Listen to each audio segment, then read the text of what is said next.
Never miss अ prediction videos. Channel subscribe करके bell icon press करें and stay updated for latest videos. नमस्कार। तो आइए आज बात करेंगे अप्रैल महीने में पड़ने वाले त्योहारों की। अप्रैल महीना 2021 ऐसा है जिसमें कई त्योहारों का समावेश है। अगर हम पंचांग की दृष्टि से देखें तो 11 और 12 तारीख को अमावस्या पड़ती है। 11 और 12 अप्रैल को अमावस्या पड़ती है और उसके बाद 13 तारीख को चैत्र नवरात्रों का आरंभ होता है। हमारे देश में और पूरे विश्व में आदि शक्ति के 9 रूपों की पूजा होती है। श्री महालक्ष्मी नमस्तुभ्यं नमस्तुभ्यं सुरेश्वरी, हरिप्रिय नमस्तुभ्यं नमस्तुभ्यं दयानिधि। भगवान शिव की अर्धांगिनी माँ पार्वती के 9 रूपों की आराधना होती है। घट स्थापना 13 तारीख को चैत्र नवरात्रि पहले नवरात्रि के दिन होती है और उसके बाद 9 दिन तक जो भक्त आदि शक्ति की माँ की पूजा करते हैं वो ज़्यादातर लोग व्रत रखते हैं। व्रत रखकर माँ को रिझाते हैं। माँ को आप लाल चुनरी, लाल कपड़ा, सिंदूर और नारियल, बंगड़ी अर्पण करें, आपकी सब मनोकामना पूरी होगी। और उसी दिन चैत्र नवरात्रि के दिन एक बहुत ही महत्वपूर्ण दिन पड़ता है, वो है हमारा हिंदू नववर्ष। संवत 2078 संवत 2078 जो है वो 13 तारीख से शुरू हो रहा है और इसी दिन गुड़ी पाड़वा भी है। अगर हम गुड़ी पाड़वा की बात करें तो गुड़ी पाड़वा महाराष्ट्र, गुजरात, कर्नाटका और गोवा में ज़्यादा से ज़्यादा मनाया जाता है। अगर हम गुड़ी को अच्छी तरह से देखें स्क्रीन के ऊपर तो गुड़ी के डंडे के ऊपर एक बर्तन होता है, साथ में कुछ एक झंडा यानी एक कपड़ा लपेटा होता है, साथ में नीम होती है, नीम के साथ मीठे पताशे बांधे होते हैं। वो बर्तन का अर्थ ये है कि हमारी किचन में, हमारे खाने पीने में जो भी हम खाएं, जिस भी बर्तन में खाएं, उससे हमें आरोग्य प्रदान मिले। और साथ में नीम जो है वो आरोग्य प्रदान करती है। नीम खाने से आदमी को डायबिटीज़ या अदर बीमारियां जो हैं वो ख़त्म हो जाती हैं। और साथ में मीठे पताशे, ताकि हम मधुर स्वर में, सुंदर स्वर में, मीठे स्वर में एक दूसरे के साथ वार्तालाप करें। और कपड़ा, भगवान हमको कभी भी निर्वस्त्र मत रखे, क्योंकि कपड़े में इज्जत होती है। इज्जत से हम इस समाज में जिए, इसलिए हर मराठी घर में या हिंदू घरों में आप देखते हैं कि झंडा लगाया जाता है, गुड़ी जो है वो बांधी जाती है। इसका मतलब है विजय पताका, बुराई के ऊपर अच्छाई की विजय पताका। सबसे पहले तो आपको हिंदू नववर्ष की बहुत बहुत शुभकामनाएं। और 9 देवी की पूजा करने के लिए आप हर रोज़ अपने घर में यथाशक्ति माँ की सेवा करें और हो सके तो अपनी माँ के चरणों को रोज़ हाथ लगाएं। और साथ में अपनी भाभी, अपनी बेटी, अपनी वाइफ, उनको कुछ ना कुछ उपहार के तौर पर ज़रूर दें। तो माँ आदि शक्ति के ये 9 रूपों को चैत्र नवरात्रा कहा जाता है। और 21 तारीख को रामनवमी है। राम जिनका जन्म 21 अप्रैल को कर्क राशि और पुष्य नक्षत्र में हुआ था। दशरथ के घर पैदा हुए राम जो हैं उनको हम भगवान राम को पुरुषोत्तम, मर्यादा पुरुषोत्तम राम भी कहते हैं और विष्णु के अवतार भी मानते हैं। भगवान राम की आपके ऊपर आशीर्वाद रहे, अनुकंपा रहे, इसीलिए मैं आपको नवरात्रों की भी हार्दिक शुभेच्छा देता हूँ। इस संवत के जो ग्रह हैं ये बहुत ज़रूरी आप समझ के लीजिए। इस संवत के जो ग्रह हैं वो राजा है मंगल और मंत्री भी मंगल है और मंगलवार को ही ये संवत शुरू हो रहा है। और मंगल का मतलब होता है अंगारक, इसलिए पूरा साल आप गणपति बप्पा की आराधना जरूर करें। मंगलवार का उपवास रखें, गणपति बप्पा को दूर्वा चढ़ाएं, गणपति बप्पा को सिंदूर चढ़ाएं, कहते हैं सिंदूर गणपति को बहुत प्रिय है। सिंदूरम समर्पयामि सर्व मनोकामना सिद्धि पूर्णम भवतु। सिद्धि विनायक हैं वो, इसलिए पूरा साल गणपति बप्पा की आराधना करें। मंगल इस वक्त राहु के साथ अंगारक योग बनाकर बैठा हुआ है। अदरवाइज मंगल का प्रभाव राजनीति के ऊपर बहुत अच्छा नहीं होने वाला। आंदोलन हो सकते हैं, सत्ताओं में परिवर्तन हो सकता है। कहीं ना कहीं मंगल धरती के साथ जुड़ा हुआ है। धरणी गर्भ संबुत्तम विद्युत कांति संप्रभम कुमारम शक्ति हस्तम तम मंगलम प्रणमाम्यहम। इन 12 महीनों में अगले संवत तक कहीं ना कहीं आपको भूकंप के झटके भी महसूस होंगे।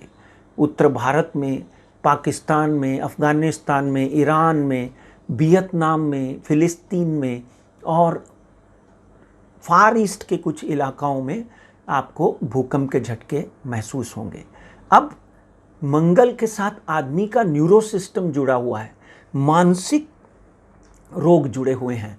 कोरोना जिस तरह से बढ़ रहा है उसी तरह मानसिक रोग भी बढ़ेंगे। इसलिए हर रोज़ योगा, प्राणायाम, अनुष्ठान, अच्छा कर्म ज़रूर करें। कर्म कहते हैं नित्या कर्म अनुष्ठान है धर्मोत्पत्ति। नित्या कर्म अनुष्ठान करने से धर्म की उत्पत्ति होती है। और यहाँ पर मैं एक और आपको त्यौहार की बात करने जा रहा हूँ। ये बहुत ही इम्पोर्टेंट त्यौहार है। इस त्यौहार को रमादान कहते हैं। मुस्लिम भाई 13 तारीख को नवरात्रे शुरू हो रहे हैं।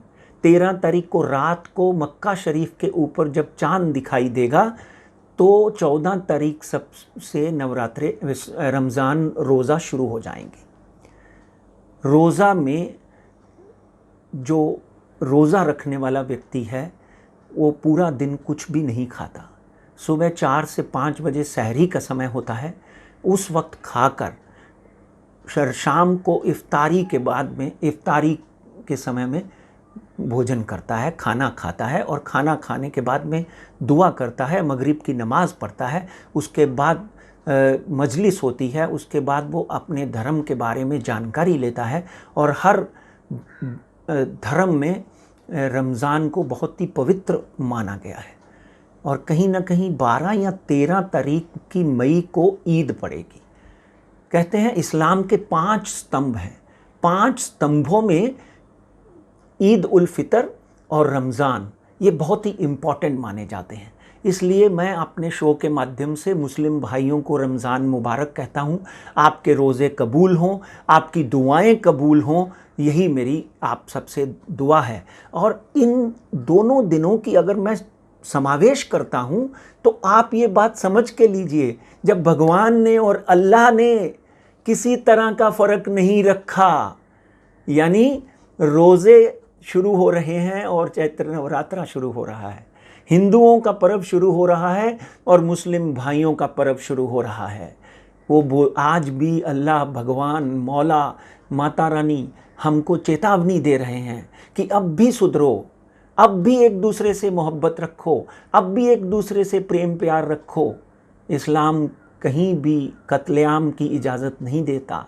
हिंदुइज़्म कहीं भी एक दूसरे को दुख देने की इजाज़त नहीं देता। इसीलिए उसमें लिखा है सर्वे भवन्तु सुखिना सर्वे सन्तु निरामय सर्वे भद्राणि पश्यन्तु मा दुःखश्चित् भावते।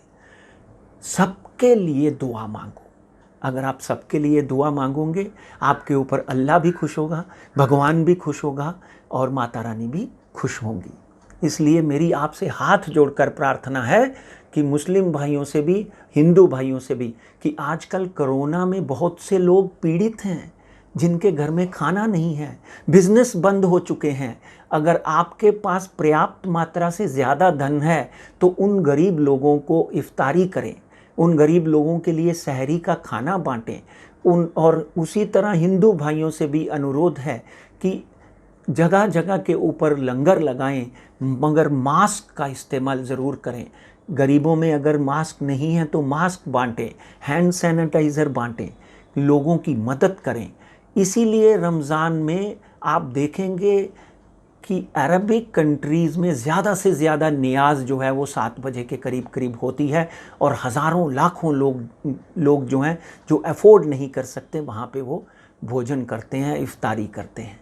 इन धर्मों का यही अर्थ है कि आप अनुशासित रहें, मानवता की इज्जत करें और साथ में भगवान और अल्लाह इसमें ज़्यादा फर्क मत समझें।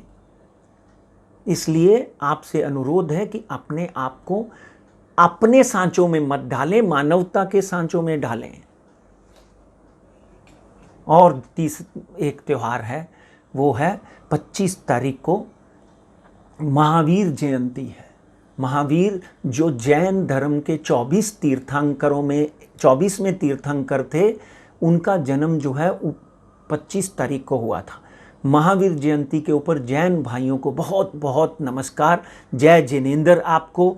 आप इन दिनों भगवान महावीर की आराधना करते हैं, मंदिरों को सजाते हैं। बहुत जैन धर्म में बहुत सा लोगों के ऊपर परोपकार किया जाता है, खाना खिलाया जाता है, गाय की सेवा की जाती है। और इसी के साथ में 25 के बाद 27 तारीख को हनुमान जयंती है। महावीर और हनुमान जी को भी हनुमान चालीसा में महावीर कहा गया है। और हनुमान जयंती जो है वो 27 तारीख को पड़ती है, इसलिए उस दिन 7 बार हनुमान चालीसा पढ़ें। हनुमान जी के मंदिर जाएं, शनि को उस दिन तेल चढ़ाएं, हनुमान जी को लंगोट और सिंदूर चढ़ाएं, क्योंकि सिंदूर जो है हनुमान जी को बहुत प्रिय है। आखिर में मैं कबीर का वो दोहा कहता हूं कि पोथी पर जगमोया, पंडित भया न कोय, 2.5 अक्षर प्रेम के पढ़े जो पंडित होए। इसलिए ये 2.5 अक्षर आप पढ़ लीजिए, अपने आप पंडित हो जाओगे, मौलाना हो जाओगे, सारी दुनिया आपके ऊपर प्रसन्न होगी। नमस्कार। नेवर मिस अ प्रेडिक्शन वीडियोस। चैनल सब्सक्राइब करके बेल आइकॉन प्रेस करें and stay updated for latest videos.